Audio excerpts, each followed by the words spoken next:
Previously, in the last episode, we uncovered the truth behind the slave trade in Zeonica. After tracking down the buyer, we learned that Hara, Thacker's daughter, was being moved with a caravan. We made our plan. At dawn, near the coast, we struck. The ambush was fast, brutal, and decisive. Steel clashed, men fell, and the caravan was broken. And there, we found her, Hara, alive. We freed her and cut down those who stood in our way. But victory came with a price. Now we are hunted. Powerful enemies are searching for us, and the only way out is back through Zeonica to the port without being seen. One mistake, and we lose everything. I am Wusur of the clan Banu Yatesh, and this is episode 5. We rested near the walls of Zeonica, as I had promised. I gave all the loot to the refugees who helped us. They had earned it, every coin, every piece. Some of them chose to leave to start new lives, but others, they stayed. Now, they ride with me. As night slowly falls, we stand before the gates of Zeonica, waiting, watching the guards, studying their movements, counting every step, every pause. We cannot walk in through the gates, not after what we have done. So we wait for darkness to cover us, and when it does, we move. I thought to myself, we need a plan, and we need contacts. Charging in blind would get us killed. One of the refugees stepped forward, saying he knew a man, someone who could get us to the port, unseen, past guards and watching eyes.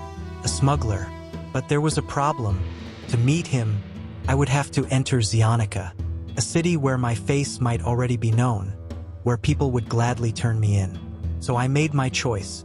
I put on a disguise, simple clothes, nothing that would draw attention. I hid my weapons, lowered my head, and hoped it would be enough. Then, under the cover of night, I stepped toward the gates. It was time. I was inside Zeonica. The guards watched closely, their eyes lingering a moment too long, but I kept my head down, moving with the crowd. Slowly, carefully, I made my way deeper into the city. My companions stayed hidden beyond the walls, waiting. Tonight, we sail. The streets were busy, filled with noise and movement, and for that, I was grateful. In the chaos, I was just another face. I struggled to find the slums. The streets twisted and turned, unfamiliar, every corner looking the same. I slowed my pace, blending into the crowd, careful not to draw attention. Then I stopped, leaning against a worn stone wall. I watched the guards. They moved in patterns, slow, predictable, but never careless. Their eyes scanned the streets, sharp, searching. I stayed still, patient, waiting, learning. A group passed by, their armor clinking softly, boots echoing against the stone. I lowered my head, letting them move on. Only when the path cleared did I step forward again, slipping into a darker alley where the noise of the city faded and the slums finally began to reveal themselves. At last, I reached the slums, dark, crowded, and full of men who asked no questions.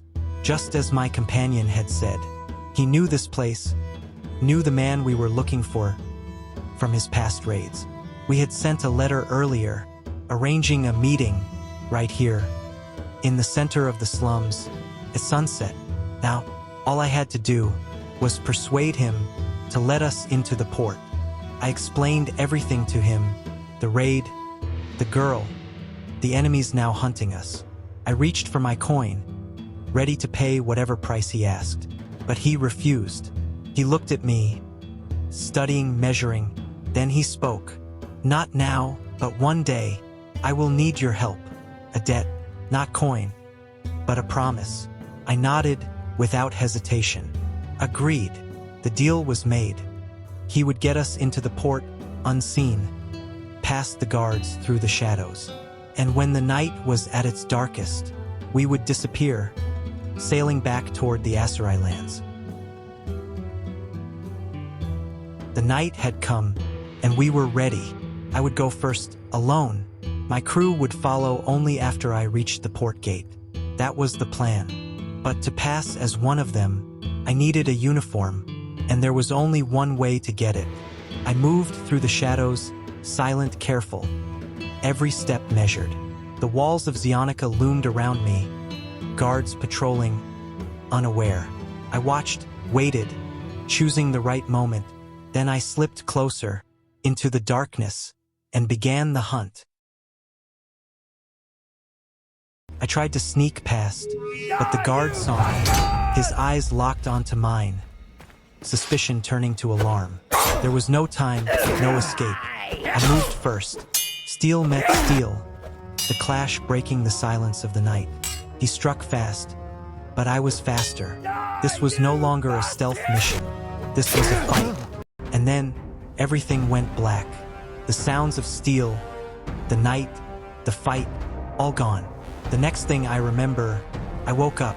Cold stone beneath me, iron bars around me. Prison. My head ached, my body heavy, as if I had been dragged through hell itself. Then I noticed something. The door was open. I slowly pushed myself up, staring at it, unsure if this was real or some trick. Could it be my contact? Had he kept his word, even after everything went wrong? I stepped forward, into the silence, not knowing what waited for me beyond.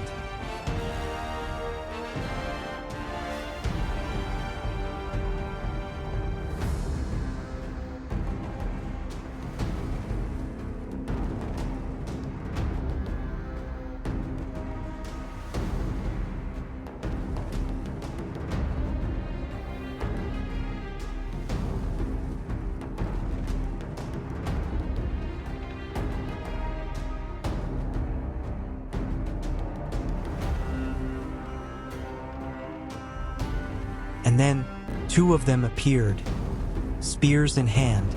They saw me. There was no time to think. I moved, using what little strength I had left. I kept my distance, circling them, forcing them to come at me. Their spears struck fast, cutting the air, each attack closer than the last.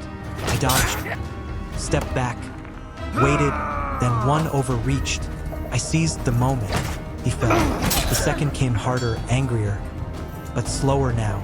We circled, breath against breath.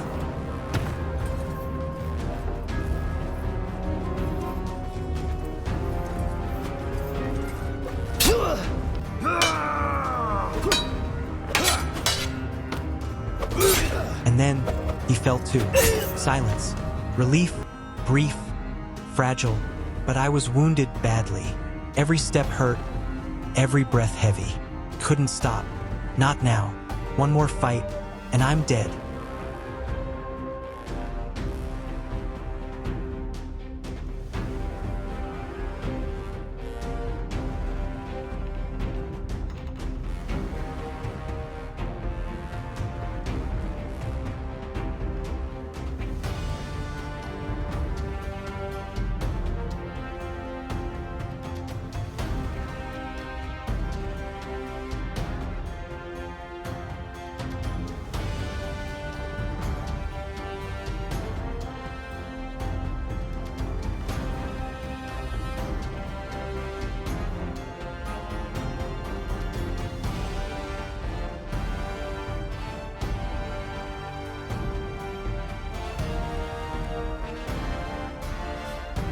And there it was, the exit of the prison.